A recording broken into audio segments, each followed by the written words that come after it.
नमस्कार, मैं हिमांशु कुमार। आप देख रहे हैं भारत लाइव। 2020 के विधानसभा चुनाव में बीजेपी और जेडीयू के बागियों के लिए लोजपा एक बेहतर प्लेटफॉर्म रहा, जहां से लोजपा के टिकट पर वो चुनाव लड़े। हालांकि ये दुखद बात रहा कि उनमें से एक भी चुनाव जीत नहीं सके। आपको बता दें कि लोजपा ने अधिकतर उम्मीदवार जेडीयू के खिलाफ उतारे, जिसकी वजह से जेडीयू 71 से 43 सीटों पर सिमट कर रह गई और जिसका दर्द नीतीश कुमार आज तक भूल नहीं पाए हैं। वो जख्म आज भी हरा है, जो उनके बयानों में और पार्टी के नेता के बयानों में साफ तौर पर झलक मिल जाता है। बहरहाल आपको बता दें कि जो भी जेडीयू बीजेपी के बागी नेता लोजपा में शामिल हुए थे, लोजपा के टिकट पर चुनाव लड़े, अब उनको वहां अपना भविष्य जो है वो अंधकार में दिख रहा है और फिर से घर वापसी की तैयारी कर रहे हैं। इनमें से कई कद्दावर नेता रहे हैं। रामेश्वर चौरसिया को कौन नहीं जानता, बीजेपी का कद्दावर नेता है। 30 से 32 साल पार्टी को दिया, लेकिन इस बार के विधानसभा चुनाव में उनको टिकट नहीं मिला, जिससे नाराज होकर वो लोजपा में चले गए। लोजपा के टिकट से चुनाव लड़े, लेकिन चुनाव जीत नहीं पाए। राजेंद्र सिंह करबगर विधानसभा क्षेत्र से बाकायदा टिकट नहीं मिलने पर बीजेपी से लोजपा से चुनाव लड़े और उसी विधानसभा क्षेत्र से जेडीयू के नेता जय कुमार सिंह को हरा दिया। जय कुमार सिंह जो नीतीश कुमार के खासम खास हैं, मंत्री रहे हैं, कद्दावर नेता रहे हैं, उनको चुनाव हरा दिया। यानी बीजेपी के राजेंद्र सिंह ने न चुनाव जीता, न जेडीयू प्रत्याशी को चुनाव जीतने दिया। इसके अलावा उषा विद्यार्थी पालीगंज से लोजपा के टिकट पर चुनाव लड़ी, लोजपा से हार गई। अब जो है वो फिर से घर वापसी की तैयारी में लग गई हैं। इसके अलावा आपको याद होगा गोपालगंज के बैकुंठपुर विधानसभा क्षेत्र से, जहां जेडीयू के प्रत्याशी जो है मंजीत सिंह थे और बाकायदा वहां से बीजेपी को टिकट मिल गया, जिसके बाद मंजीत सिंह ने जेडीयू से बगावत करके चुनाव लड़ा। वो न खुद जीते और न ही बीजेपी के मिथिलेश तिवारी को चुनाव जीतने दिया।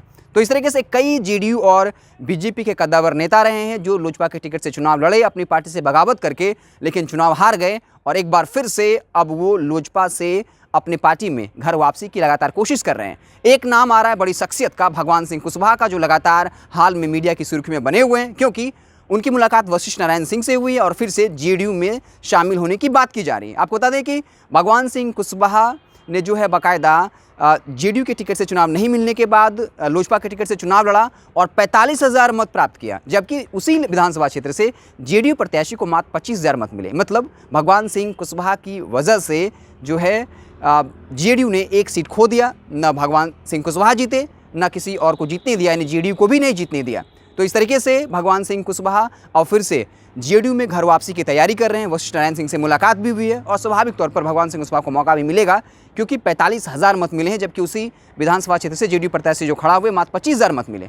अब इसको लेकर रामेश्वर चौरसिया ने बाकायदा जो है लोजपा से इस्तीफा भी दे दिया है और कहा कि मैंने 30 से 32 साल बीजेपी को दिया था, किसी कारणवश लोजपा में चला गया, लेकिन मुझे लगा कि मैं लोजपा के साथ न्याय नहीं कर पाऊंगा, इसलिए लोजपा से इस्तीफा दे दिया है। अब आगे देखना है क्या कुछ होता है, जैसी परिस्थिति होगा वैसा कुछ करेंगे। लेकिन ये बातें चल रही हैं कि रामेश्वर चौरसिया बीजेपी में एंट्री करने को लेकर तैयारियां कर रहे हैं।